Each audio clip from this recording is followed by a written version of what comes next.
ಇಲ್ಲಿ ಜೀವನದ ಮೇಲೆಯೇ ವಿಶ್ವಾಸವಿಲ್ಲ, ಅಂತಹದ್ರಲ್ಲಿ ನೀನು ಜನರ ಮೇಲೆ ವಿಶ್ವಾಸವನ್ನಿಟ್ಟು ಕುಳಿತಿದ್ದೀಯ. ಯಾರು ನಿಮ್ಮ ಭಾವನೆಗಳಿಗೆ ಗೌರವ ಕೊಡುವುದಿಲ್ಲವೋ ಅವರ ಹಿಂದೆ ಹುಚ್ಚರಂತೆ ಬೀಳುವುದು ಪ್ರೀತಿಯ ಮೂರ್ಖತನವಾಗಿದೆ.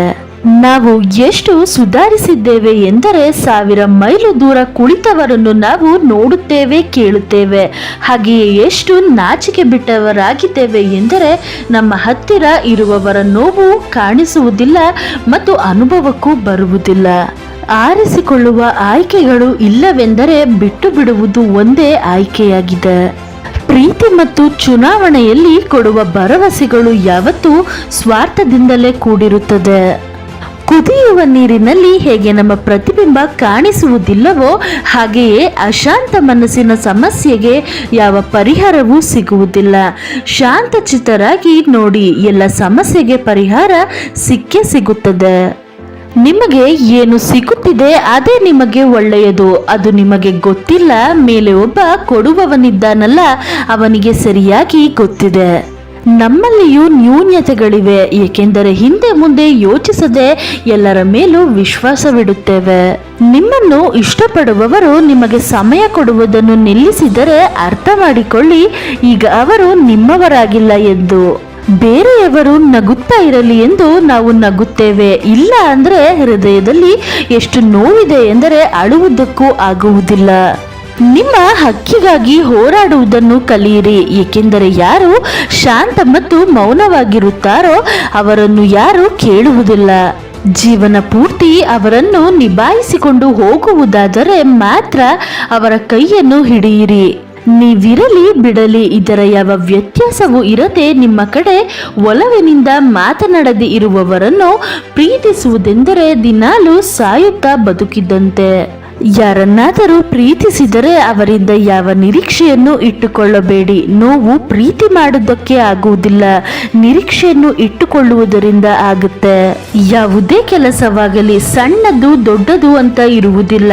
ತುಂಬಾ ಶ್ರಮ ವಹಿಸಿ ಪ್ರಾಮಾಣಿಕತೆಯಿಂದ ಕೆಲಸ ಮಾಡಬೇಕು. ಜೀವನದಲ್ಲಿ ತುಂಬಾ ಜನಜಂಗುಳಿಯೇ ಇತ್ತು. ಅವಶ್ಯಕತೆ ಮುಗಿಯುತ್ತಿದ್ದಂತೆ ಸ್ವಾರ್ಥಿಗಳು ಒಬ್ಬೊಬ್ಬರಾಗಿ ಜಾಗ ಖಾಲಿ ಮಾಡಲು ಶುರು ಮಾಡಿದರು. ಗುರಿ ಚಿಕ್ಕದಾಗಿರಲಿ, ಆದರೆ ಅದನ್ನು ಪೂರ್ತಿ ಮಾಡುವ ಸಂಕಲ್ಪ ಯಾವಾಗಲೂ ದೊಡ್ಡದಾಗಿರಲಿ. ಗುರಿ ಯಾವಾಗಲೂ ನೇರವಾಗಿ ಮತ್ತು ಸತತವಾಗಿ ನಡೆಯುವುದರಿಂದ ಸಿಗುತ್ತೆ. ನಿಮ್ಮ ಒಳ್ಳೆಯ ಆರೋಗ್ಯವೇ ನೀವು ಸಂತೋಷವಾಗಿರುವುದಕ್ಕೆ ಆಧಾರ. ಈ ಪ್ರೀತಿ ವಿಷಕ್ಕಿಂತಲೂ ತುಂಬಾ ಅಪಾಯಕಾರಿ. ಇದನ್ನು ರುಚಿ ಯಾರಾದರೂ ಸ್ವಲ್ಪ ನೋಡಿದರೆ ಸಾಕು, ಸತ್ತು ಸತ್ತು ಬದುಕಿರುತ್ತಾರೆ. ನಿಜವಾದ ಪ್ರೀತಿ ಯಾವಾಗಲೂ ಮೋಸಗಾರರೊಂದಿಗೆ ಆಗುತ್ತದೆ. ತಪ್ಪನ್ನು ಒಪ್ಪಿಕೊಳ್ಳುವುದನ್ನು ಕಲಿಯಿರಿ. ಯಾವಾಗಲೂ ಮುಂದೆ ಇರುವವರೇ ತಪ್ಪು ಮಾಡುವುದಿಲ್ಲ. ಅಗತ್ಯಕ್ಕಿಂತ ಹೆಚ್ಚು ಪ್ರೀತಿ ಕೊಟ್ಟು ನೋಡಿ, ಅವರು ನಿಮಗೆ ಗೌರವವನ್ನು ಕೊಡದೇ ಇದ್ದರೆ ನೋಡಿ. ನಿನ್ನ ಕಾಲ ಮೇಲೆ ನೀನೇ ನಡೆಯಬೇಕಾದಾಗ ಬೇರೆಯವರ ಮೇಲೆ ಯಾಕೆ ಇಷ್ಟೊಂದು ಭರವಸೆಯನ್ನು ಇಡಬೇಕು? ಸಮಯದೊಂದಿಗೆ ಎಲ್ಲವೂ ಬದಲಾಗುತ್ತೆ. ಪ್ರೀತಿ, ಗೆಳೆತನ, ಪರಿಸ್ಥಿತಿ ಕೂಡ.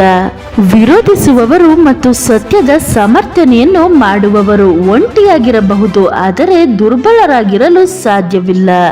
ನಾವು ಯಾರ ಸಲುವಾಗಿ ಎಲ್ಲ ಮಿತಿಯನ್ನು ಮೀರುತ್ತೇವೆಯೋ ಅವರೇ ನಿಮ್ಮ ಮಿತಿಯಲ್ಲಿರಿ ಎಂದು ಹೇಳಿಕೊಡುತ್ತಾರೆ. ಮುಂದೆ ಇರುವವರಿಗೆ ನಿಮ್ಮ ಅವಶ್ಯಕತೆ ಇರುವಷ್ಟೇ ನೀವು ಒಳ್ಳೆಯವರು.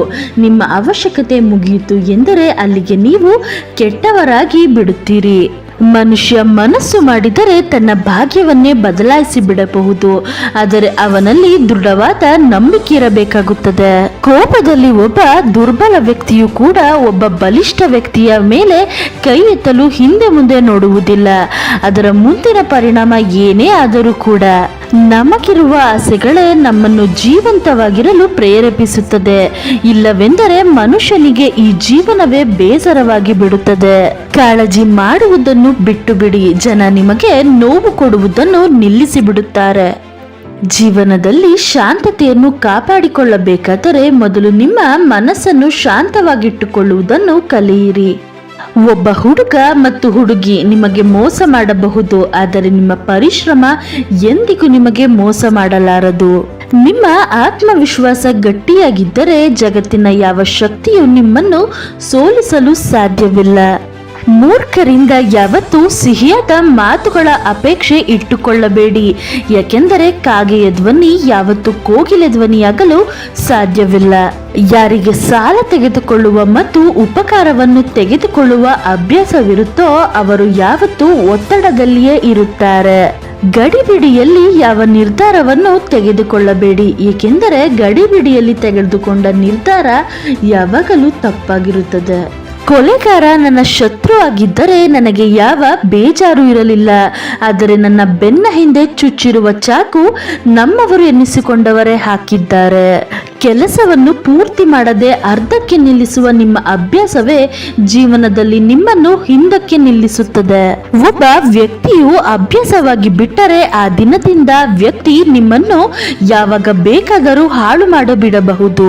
ದುಷ್ಟರಿಗೆ ಯಾವತ್ತೂ ಒಳ್ಳೆಯದನ್ನು ಮಾಡಬಾರದು, ಏಕೆಂದರೆ ಚೇಳು ನೀವು ಎಷ್ಟೇ ಪ್ರೀತಿಸಿದರೂ ಅದು ಕಚ್ಚೇ ಕಚ್ಚುತ್ತದೆ. ಯಾರಿಗೆ ಏನೋ ಮಾತನಾಡಬೇಕೋ ಮಾತನಾಡಲಿ ಬಿಡಿ, ಅವರಿಗೆ ನಾವಲ್ಲ ಸಮಯವೇ ಉತ್ತರ ಕೊಡುತ್ತದೆ. ನಾವು ಯಾರೊಂದಿಗಾದರೂ ತುಂಬಾ ಸಮಯ ಕಳೆಯುತ್ತಿದ್ದರೆ ಅವರ ಅಭ್ಯಾಸವು ನಮ್ಮ ಅಭ್ಯಾಸವಾಗಿ ಬಿಡುತ್ತದೆ. ಆದ್ದರಿಂದ ತುಂಬಾ ಯೋಚನೆ ಮಾಡಿ ಜನರೊಂದಿಗೆ ಸಮಯವನ್ನು ಕಳೆಯಿರಿ. ನಿಮ್ಮ ದೌರ್ಬಲ್ಯಗಳನ್ನು ಯಾರ ಮುಂದೆಯೂ ಹೇಳಿಕೊಳ್ಳಬೇಡಿ, ಏಕೆಂದರೆ ಜನರು ಅದನ್ನು ದುರುಪಯೋಗಪಡಿಸಿಕೊಳ್ಳುತ್ತಾರೆ. ಯಾರು ಒಬ್ಬ ಒಳ್ಳೆಯ ಹೃದಯವನ್ನು ಒಡೆದು ಯಾರು ಮೂರನೆಯವರ ಹತ್ತಿರ ಸಂತೋಷ ಪಡೆಯಲು ಹೋಗುತ್ತಾರೋ ಅವರು ಖಂಡಿತವಾಗಿಯೂ ಮೋಸ ಹೋಗುತ್ತಾರೆ. ನಮ್ಮ ಕೆಟ್ಟ ಪರಿಸ್ಥಿತಿಯಲ್ಲಿ ಜೊತೆಯಾಗಿ ನಿಂತವರೆಲ್ಲ ನಮ್ಮವರೇ. ರಕ್ತ ಸಂಬಂಧವಷ್ಟೇ ಸಂಬಂಧಿಕರಾಗಲು ಸಾಧ್ಯವಿಲ್ಲ. ಬೇರೆಯವರ ದುಃಖವನ್ನು ನೋಡಿ ನೀವು ದುಃಖಿಸುತ್ತೀರಾ? ಹಾಗಾದರೆ ಆ ದೇವರು ನಿಮ್ಮನ್ನು ಮನುಷ್ಯನನ್ನಾಗಿ ಮಾಡಿ ಯಾವ ತಪ್ಪನ್ನು ಮಾಡಲಿಲ್ಲ. ಈಗ ದುಃಖವು ಗರಿಗೆದರಿ ಕುಣಿಯುತ್ತಿದೆ, ಆದರೆ ಸಂತೋಷವು ಮತ್ತೆ ತಿರುಗಿ ಬರುತ್ತದೆ. ಸ್ವಲ್ಪ ಸಮಯ ಬೇಕು ಗೆಳೆಯರೇ, ಇದು ಅಗ್ನಿ ಪರೀಕ್ಷೆಯ ಸಮಯವಾಗಿದೆ ಅಷ್ಟೇ. ನಿಮ್ಮ ಸಮಯ ಕೆಟ್ಟದ್ದಾಗಿದ್ದರೆ ಜನ ನಿಮ್ಮ ಕೌಶಲ್ಯದ ಮೇಲೆ ಸಂಶಯ ಪಡುತ್ತಾರೆ. ಸಂಬಂಧ ಹೇಗಿರಬೇಕೆಂದರೆ ನಮ್ಮನ್ನು ತಮ್ಮವರೆಂದುಕೊಳ್ಳಬೇಕು. ಜೋರಾದ ಮಳೆಯಲ್ಲಿ ನಡೆಯುವಾಗ ಮಳೆ ಹನಿ ಆಚೆ ನಮ್ಮ ಕಣ್ಣೀರನ್ನು ಗುರುತಿಸುವ ಹಾಗೆ ನಮ್ಮ ಎಲ್ಲ ದುಃಖವನ್ನು ಅರ್ಥ ಮಾಡಿಕೊಳ್ಳಬೇಕು.